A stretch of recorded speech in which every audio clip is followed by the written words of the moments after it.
मुंशी प्रेमचंद की कहानी नादान दोस्त। केशव के घर में कार्निस के ऊपर एक चिड़िया ने अंडे दिए थे।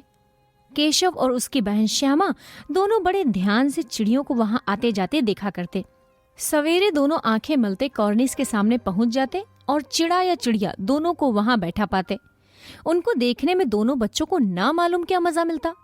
दूध और जलेबी की भी सुध न रहती थी। दोनों के दिल में तरह तरह के सवाल उठते।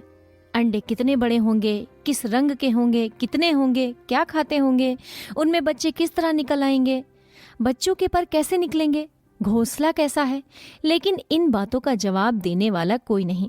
ना अम्मा को घर के काम धंधों से फुर्सत थी, ना बाबूजी को पढ़ने लिखने से। दोनों बच्चे आपस ही में सवाल जवाब करके अपने दिल को तसल्ली दे लिया करते थे। श्यामा कहती, क्यों भैया, बच्चे निकलकर फुर से उड़ जाएंगे? केशव विद्वानों जैसे गर्व से कहता, नहीं री पगली, पहले पर निकलेंगे, बगैर परों के बेचारे कैसे उड़ेंगे? बच्चे को क्या खिलाएगी बेचारी? केशव इस पेचीदा सवाल का जवाब कुछ न दे सकता था। इस तरह 3-4 दिन गुजर गए। दोनों बच्चों की जिज्ञासा दिन दिन बढ़ती जाती थी।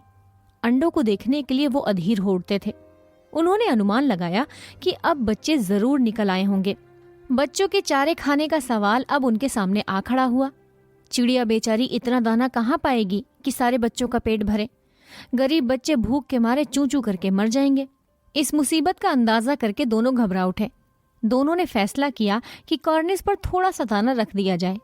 श्यामा खुश होकर बोली, तब तो चिड़िया को चारे के लिए कहीं उड़कर न जाना पड़ेगा ना? केशव, नहीं, तब क्यों जाएगी? क्यों भैया, बच्चों को धूप न लगती होगी? केशव का ध्यान इस तकलीफ की तरफ न गया था। बोला, जरूर तकलीफ हो रही होगी, बेचारे प्यास के मारे तड़फ रहे होंगे। ऊपर छाया भी तो कोई नहीं। आखिर ये फैसला हुआ कि घोंसले के ऊपर कपड़े की छत बना देनी चाहिए। पानी की प्याली और थोड़े से चावल रख देने का प्रस्ताव भी स्वीकृत हो गया। दोनों बच्चे बड़े चाव से काम करने लगे। श्यामा माँ की आंख बचाकर मटके से चावल निकाल लाई। केशव ने पत्थर की प्याली का तेल चुपके से जमीन पर गिरा दिया और खूब साफ करके उसमें पानी भरा। अब चांदनी के लिए कपड़ा कहाँ से लाए? फिर ऊपर बगैर छड़ियों के कपड़ा ठहरेगा कैसे और छड़ियां खड़ी होंगी कैसे? केशव बड़ी देर तक इसी उधेड़बुन में रहा। आखिरकार उसने ये मुश्किल भी हल कर दी। श्यामा से बोला, जाकर कूड़ा फेंकने वाली टोकरी उठा लाओ, अम्मा जी को मत दिखाना। श्यामा, वो तो बीच में फटी हुई है, उसमें से धूप नहीं जाएगी। केशव ने झुंझला कर कहा, तू टोकरी तो ला, मैं उसका सुराख बंद करने की कोई हिकमत निकालूंगा। श्यामा दौड़कर टोकरी उठा लाई। केशव ने उसके सुराख में थोड़ा सा कागज ठूंस दिया और तब टोकरी को एक टहनी से टिकाकर बोला, देख, ऐसे ही घोंसले पर उसकी आड़ दूंगा, तब कैसे जाएगी धूप? श्यामा ने दिल में सोचा, भैया कितने चालाक हैं।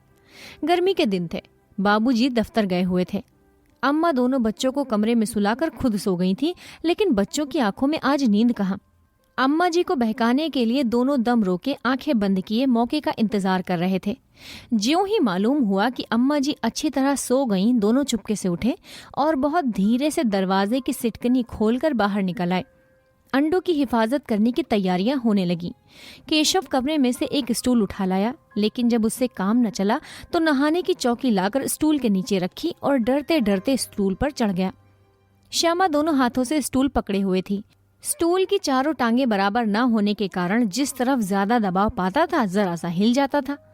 उस वक्त केशव को कितनी तकलीफ उठानी पड़ती थी ये उसी का दिल जानता था। दोनों हाथों से कॉर्निस पकड़ लेता और श्यामा को दबी आवाज से डांटता, अच्छी तरह पकड़, वरना उतर कर बहुत मारूंगा। मगर बेचारी श्यामा का दिल तो ऊपर कॉर्निस पर था। बार बार उसका ध्यान उधर चला जाता और हाथ ढीले पड़ जाते। केशव ने ज्यों ही कॉर्निस पर हाथ रखा, दोनों चिड़िया उड़ गईं। केशव ने देखा कॉर्निस पर थोड़े से तिनके बिछे हुए हैं और उस पर 3 अंडे पड़े हैं। जैसे घोंसले उसने पेड़ों पर देखे थे वैसा कोई घोंसला नहीं है। श्यामा ने नीचे से पूछा, कै बच्चे हैं भैया? 3 अंडे हैं, अभी बच्चे नहीं निकले। जरा हमें दिखा दो भैया, कितने बड़े हैं? दिखा दूंगा, पहले जरा चिथड़े ले आ, नीचे बिछा दूं। बेचारे अंडे तिनकों पर पड़े हैं। श्यामा दौड़कर अपनी पुरानी धोती फाड़कर एक टुकड़ा ले आई। केशव ने झुककर कपड़ा ले लिया, उसके कई तह करके उससे एक गद्दी बनाई। और उसे तिनकों पर बिछाकर तीनों अंडे उस पर रख दिए। श्यामा ने फिर कहा, हमको भी दिखा दो भैया। केशव, दिखा दूंगा, पहले जरा वो टोकरी दे दो, ऊपर छाया कर दूं। श्यामा ने टोकरी नीचे से थमा दी और बोली, अब तुम उतर जाओ, मैं भी तो देखूं। केशव ने टोकरी को एक टहनी से टिका कर कहा, जा दाना और पानी की प्याली ले आ, मैं उतर आऊं तो दिखा दूंगा। श्यामा प्याली और चावल भिलाई। केशव ने टोकरी के नीचे दोनों चीजें रख दी और आहिस्ता से उतर गया। श्यामा ने गिड़गिड़ा कर कहा, अब हमको भी चढ़ा दो भैया। तू गिर पड़ेगी। नहीं गिरूंगी भैया, तुम नीचे से पकड़े रहना। ना भैया, कहीं तू गिरा पड़ी तो अम्मा जी मेरी चटनी ही कर डालेंगी, कहेंगी कि तूने ही चढ़ाया था। क्या करेगी देखकर। अब अंडे बड़े आराम से हैं, जब बच्चे निकलेंगे तो उनको पालेंगे। दोनों चिड़ियां बार बार कार्निस पर आती थीं और बगैर बैठे ही उड़ जाती थीं। केशव ने सोचा, हम लोगों के डर के मारे नहीं बैठती। स्टूल उठाकर कमरे में रखाया, चौकी जहां की थी वहां रख दी। श्यामा ने आंखों में आंसू भरकर कहा, तुमने मुझे नहीं दिखाया, मैं अम्मा जी से कह दूंगी। अम्मा जी से कहेगी तो बहुत मारूंगा, कह देता हूं। तो तुमने मुझे दिखाया क्यों नहीं? और गिर पड़ती तो 4 सरना हो जाते तो हो जाते, देख लेना, मैं कह दूंगी। इतने में कोठरी का दरवाजा खुला और माँ ने धूप से आंखों को बचाते हुए कहा, तुम दोनों बाहर कब निकल आए? मैंने कहा था ना कि दोपहर को ना निकलना। किसने किवाड़ खोला? किवाड़ केशव ने खोला था, लेकिन श्यामा ने माँ से ये बात नहीं कही। उसे डर लगा कि भैया पिट जाएंगे। केशव दिल में कांप रहा था कि कहीं श्यामा कह ना दे। अंडे ना दिखाए थे, इससे अब उसको श्यामा पर विश्वास ना था। श्यामा सिर्फ मोहब्बत के मारे चुप थी या इस कसूर में हिस्सेदार होने की वजह से, इसका फैसला नहीं किया जा सकता। शायद दोनों ही बातें थीं। माँ ने दोनों को डांट डपट कर फिर से कमरे में बंद कर दिया और अब धीरे धीरे उन्हें पंखा झलने लगी। अभी सिर्फ 2 बजे थे, बाहर तेज लू चल रही थी। अब दोनों बच्चों को नींद आ गई थी। 4 बजे यकायक श्यामा की नींद खुली। किवाड़ खुले हुए थे। वो दौड़ी हुई कार्निस के पास आई और ऊपर की तरफ ताकने लगी। टोकरी का पता न था। संयोग से उसकी नजर नीचे गई और वो उल्टे पांव दौड़ती हुई कमरे में जाकर जोर से बोली, भैया अंडे तो नीचे पड़े हैं, बच्चे उड़ गए। केशव घबरा कर उठा और दौड़ा हुआ बाहर आया तो क्या देखता है कि तीनों अंडे नीचे टूटे पड़े हैं और उनसे कोई चूने की सी चीज बाहर निकल आई है। पानी की प्याली भी एक तरफ टूटी पड़ी है। उसके चेहरे का रंग उड़ गया। सहमी हुई आंखों से जमीन की तरफ देखने लगा। श्यामा ने पूछा, बच्चे कहाँ उड़ गए भैया? केशव ने करुण स्वर में कहा, अंडे तो फूट गए।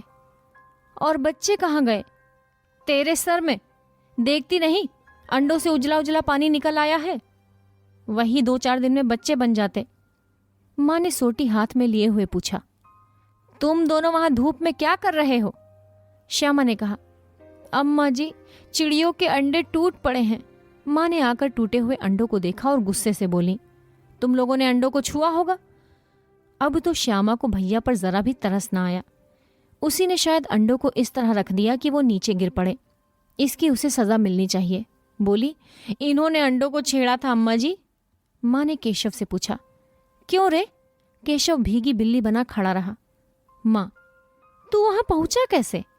श्यामा, चौके पर स्टूल रखकर चढ़े थे अम्मा जी। केशव, तू स्टूल थामे नहीं खड़ी थी? तुम्ही ने तो कहा था। माँ, तू इतना बड़ा हुआ, तुझे अभी इतना भी नहीं मालूम कि छूने से चिड़ियों के अंडे गंदे हो जाते हैं? चिड़िया फिर इन्हें नहीं सेती। श्यामा ने डरते डरते पूछा, तो क्या चिड़िया ने अंडे गिरा दिए हैं अम्मा जी? माँ, और क्या करती? केशव के सिर इसका पाप चढ़ेगा। हाय हाय, जान ले ली दुष्ट ने। केशव रोनी सूरत बनाकर बोला, मैंने तो सिर्फ अंडों को गद्दी पर रख दिया था अम्मा जी। माँ को हंसी आ गई, मगर केशव को कई दिनों तक अपनी गलती पर अफसोस होता रहा। अंडों की हिफाजत करने के जोश में उसने उनका सत्यानाश कर डाला। इसे याद करके वो कभी कभी रो पड़ता था। दोनों चिड़िया वहां फिर न दिखाई दी। मुंशी प्रेमचंद की कहानी नादान दोस्त। कथावाचक सोनम।